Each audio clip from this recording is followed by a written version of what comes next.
Yan guys, ganito ang forma ng tindahan namin. Ganyan ang organize para madali siyang makita pag may bibili. Yan o. Medyo sama-sama yung mga ingredients. Oh, yan ang pagkaka-organize ko ng aking tindahan. Tapos, yan. Sama-sama siya, hindi siya halo-halo. Para madaling makita pagka may bibili. Bukod ang lalagyan ng mga dilata. Yan ang mga dilata. Para pag may bibili, mabilis siyang ibigay. Yan, naka-organize. Then, ito yung mga chicheria. Meron akong ganito yung binubutasan. So, nakasabit lang siyang ganyan para maganda ang pagkaka-arrange niya. Oh. Yan. Tapos ito, lagay ako ng mga kape, mga tang, yung mga inumin, mga yan, sinasabit na ganyan. Oh. Ito naman, tinapay. Organize yan.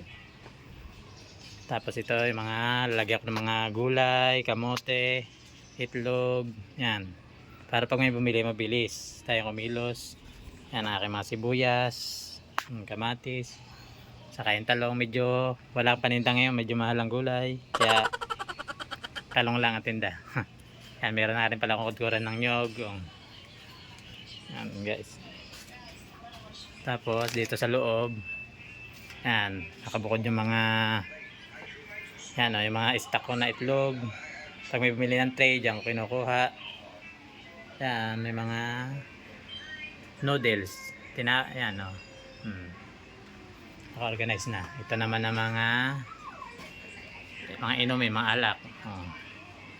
Tsaka yung mga ibang stock na paninda. Tapos ang aking sabunan na ito. Nakaiwalay lahat ng sabunan dito. Yan. Para madali siyang hanapin pagka may bibili. Tapos ang aking bantay, yan, laging bantay sa cellphone lang. Ang batang yan. Tapos ito, may mga konting gamot pag may bibili. Tapos yan, mga frozen. Meron pang Chips Delight. Yan, puno ng frozen tayo dyan. Ang dami. Yan, kompleto.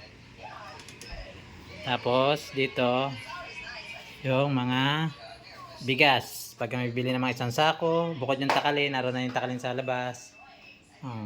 Diyan nakistakan. Kasi natolo dito, baka mabasa. Dito ko yung lalagay sa walang tulo. Yan. Guys. Yan lang. Yan mga shampoo, nakabitin, no? Para madaling hanapin. Para pag may bumili at bilisan, madali nyo makikita. Naka-organize.